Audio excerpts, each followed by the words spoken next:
Hello, everyone, and welcome to Third Mic. Today, we are extremely delighted as well as excited to host someone whose voice and presence most of us came to know through our television screens, through very thoughtful conversations that brought both politics and culture straight into our living rooms. Joining us today is John Brittas, a member of parliament in the Rajya Sabha representing Kerala from the Communist Party of India Marxist. He currently serves as the managing director and chief editor of Kairali TV and was formerly the business head of Asianet. Many viewers also know him through widely watched programs such as JB Junction and Crossfire. He has also authored several books in Malayalam, including Chillu Jalagakuttil, Innocent Samsarikkunnu, Malayalatinte Manavikatha, Stree Parvam, and Marayillade. His engagement with governance deepened when he served as media advisor to the Chief Minister of Kerala. Today in the Rajya Sabha, he continues to actively contribute to parliamentary debates, raising important questions and engaging with issues spanning both national concerns and broader global developments. Dear listeners, we are presenting Media, Democracy and Public Life, a conversation with John Brittas. Sir, thank you so much for joining us and welcome to Third Mic. Thank you very much. Pleasure and privilege to be part of the Young Brigade. So, sir, having spent years asking very tough questions as a journalist and now serving in the public office, how does it feel to be on the other side of those questions? And also, could you please share one defining moment from your media career and one from your political life that profoundly shaped your perspective on public life? Honestly speaking, I still ask questions because one of the fundamental duty of a member of parliament is to hold the executive to accountability. So, one of the effective tools of accountability is to ask questions to the government, that is to the ministers. Sure, sir. So I can tell you that though I mean I'm no longer a journalist, though I don't have an interview session where I ask questions to the guests, but I still tend to ask questions to the government in a different form altogether. But having said that, I can tell you, journalism and politics are two sides of the same coin. If you ask me how it is linked, both are for the society. How do you, view the society? That is your response to the surroundings. And I feel that the best journalists in this country were all politicians, starting with Mahatma Gandhi, Ambedkar, or even Bhagat Singh. Even the Kerala politics have been groomed by journalists or journalists as politicians. So I don't see any contradiction between journalism and politics as such. But nowadays, it's seen as a distinct area of activities. And as a politician, I always cherish movements which would have happened in the trajectory of a journalist when I used to go and report events. One such event, since you asked that question, is that of demolition of Babri Masjid. I still vividly recollect the incidents that happened on December 6th, 1992 in Ayodhya.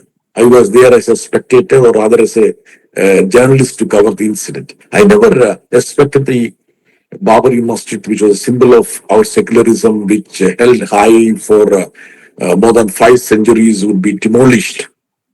And at that time, I wrote a couple of lines which said that my travel to Ayodhya, I never expected to write the obituary of the secular India, something like that. And I feel that the idea of India, which I carried from Kerala to Delhi or to the North India, was not the same with the reality. And I felt that India is now getting into a tunnel of darkness, which actually happened like that. So there are instances or incidents or events which would have influenced me with regard to my perspective and orientation. And another event, I won't call it event, actually it was a sordid episode in international politics, was the war on Iraq in 2003, when United States waged a war to dethrone Saddam Hussein in the name of ushering in democracy. So I could see the difference between words and deeds. In effect, it was a colonization attempt. And at a time when there is a war in West Asia, I feel that such opportunities, such fortune or misfortune, which was there for me as a journalist, have shaped me or have influenced my thinking or my moorings towards the society, the national politics, and international politics. And coming to politics, I can say there are numerous incidents which would have influenced me in one way or the other way. Uh, After becoming a member of parliament, I had traveled all the way to Manipur. Even now, the Manipur is not calm or quiet. How two ethnic groups which were living side by side, which were having peaceful coexistence, took out the guns to shoot each other, took out the knives to, kill each other. So I felt that as a politician, as a public servant, all these moments of truth, realization, would be having tremendous impact on my perspective or my view towards this national polity. Now, Yeah. if I may move to the culture sphere, like because cinema, art, and everything intersect with politics in very powerful ways. You recently stated that the Kerala Story 2 was not a propaganda movie, but a septic tank movie. And also, around the same time, you also mentioned that while you are in Kerala, you are not particularly insistent on having non vegetarian food, but when you are in Delhi, you make sure you are served non veg. Could you please walk us through these two remarks and more broadly? How do such personal choices or cultural adaptations shape the wider political and social environments that you navigate? See, I think certain things about me having a vegetarian in Kerala would be, I would have made it lighter as a lighter vein Yes, sir, sure. conversation. Yes. But I can tell you one thing: I am ferociously a non-vegetarian. I Okay, prefer sir. non-vegetarian always, whether I'm in Delhi or in Kerala. But many a time I insist non-vegetarian when people say that you see only vegetarian is available. Mm. That is my statement Mm. Yes, sir. because I could have had a vegetarian dish. Having non-vegetarian was not something which I would have really wanted. But since when people insisted as a political philosophy that I should have vegetarian, Mm. then I used to insist that no, I would certainly would love to have non-vegetarian. Okay, sir. Having said that, let me just tell you that what is the essence of a democracy? Essence of the democracy is that the freedom of choice, liberty, personal liberty. If I cannot choose what I should eat, if I cannot choose, decide on what I should wear, if I cannot think about what I should be talking, if I cannot, talk what I think, then what is the essence of democracy? Sure, sir. The Yes. fundamental rights, the freedoms which have been bestowed on by this constitution is something which I feel that a cherished document, which is something which I need to hold very dear to my heart. In this context, I always feel that Kerala gives me that space, liberty to speak my heart out. And if at all I'm speaking with regard to the egalitarian values, democracy, pluralism, personal liberty, that is something which is triggered from what I have imbibed from Kerala. Okay, sir. Now, coming to this movie, there is a trend of bringing propaganda movies nowadays. Yes, sir. But this Kerala story was not even a propaganda movie. If it was a propaganda movie, I could have understood that. But that's why I called it a septic tank movie because uh, Kerala was defamed. A particular section of our population was demonized. Malayalis were maligned. A state was tarnished. When a movie is brought out just for tarnishing a state, demonizing a section of our population, and maligning my brothers, my sisters, I felt that it was a septic tank stuff. And I strongly feel that though I don't expound banning such movies, there should be a clear awareness about the fact that how we are being targeted at, how Kerala is being attacked, how Kerala is being vilified for ulterior political motives. And Kerala is Kerala because we allow the people to have the freedom in its full course, whether it is personal freedom or whether it is their political freedom, freedom of speech and expression, all these fundamental rights which we are shading by the Constitution. And I feel that Kerala society is different, distinct from other sections because of our social harmony, communal amity, and precisely the social capital which we have produced. That's why Kerala is a society of coexistence rather than suspicion that is something a benchmark in many of the societies elsewhere.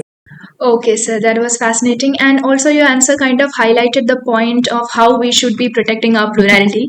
And staying with Kerala for a moment, the state is often discussed internationally for its social development indicators. And so, you have highlighted that Kerala's infant mortality rate is way lower compared with developed countries like the US. So, do you see the Kerala model as a unique historical case that cannot easily be replicated elsewhere? Or if it is replicable, which specific policies do you think made this outcome possible?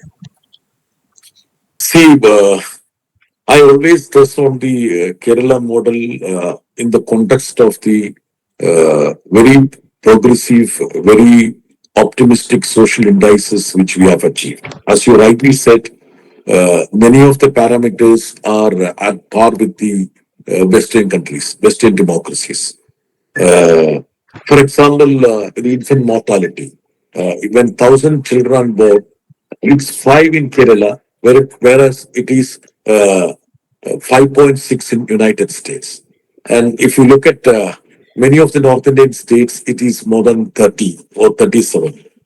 And I always tell the friends from North Indian states that you may have to toil or work for at least 40 years or 50 years to reach the level of Kerala.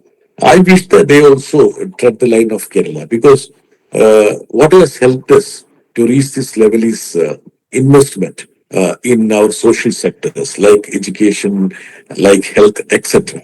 And many a time people complain that why Kerala is wasting its money by spending so much in opening schools, which are not very productive, according to them, or starting dispensaries, or turning our classrooms of smart classrooms. But I feel that investment is helping Kerala to have a distinct character, and that is being looked upon by many people and many Yes, countries. yes, sure, sir. So, sir, since Third Mic is a platform driven by students, I would like to ask you, as global politics becomes increasingly complex, what role do you think the next generation of scholars and students should play in shaping India's strategic thinking and democratic debate on foreign policy?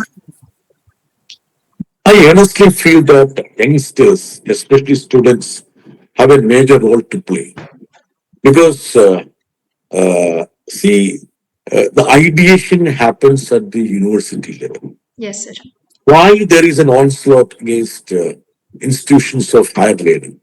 Because many a time the power that be is slightly paranoid, slightly afraid about the ideation that is happening in places of higher learning, especially universities.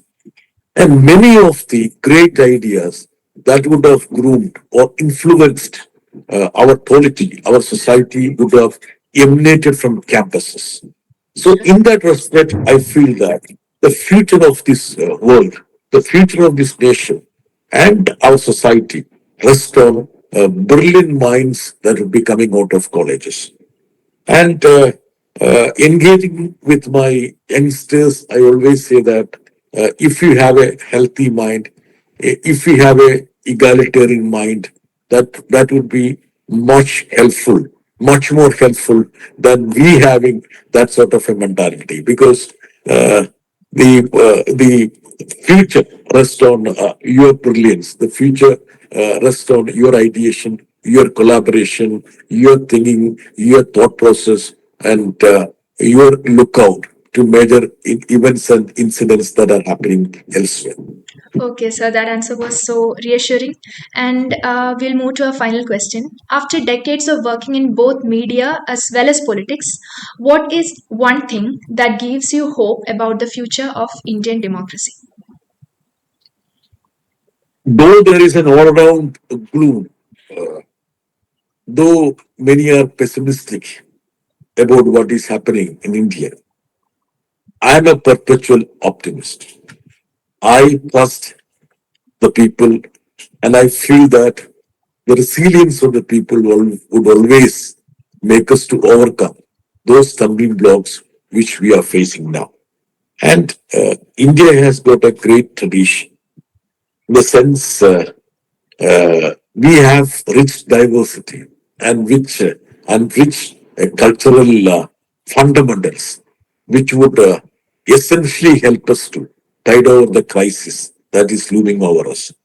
Having said that, I wouldn't be that very happy with what's happening around us. For example, uh, I being a parliamentarian, I'm always having despair and disillusionment with regard to the plummeting parliamentary standard. Our basic fundamentals of our democracy is not met because uh, parliamentary democracy means you need to hold the executive to accountability, which is not happening nowadays. We don't get the prime minister to answer to our questions. We don't have important issues being debated on the floor of the house. Even with regard to the war that is being waged in West Asia, we feel that the silence of this government has been a criminal act.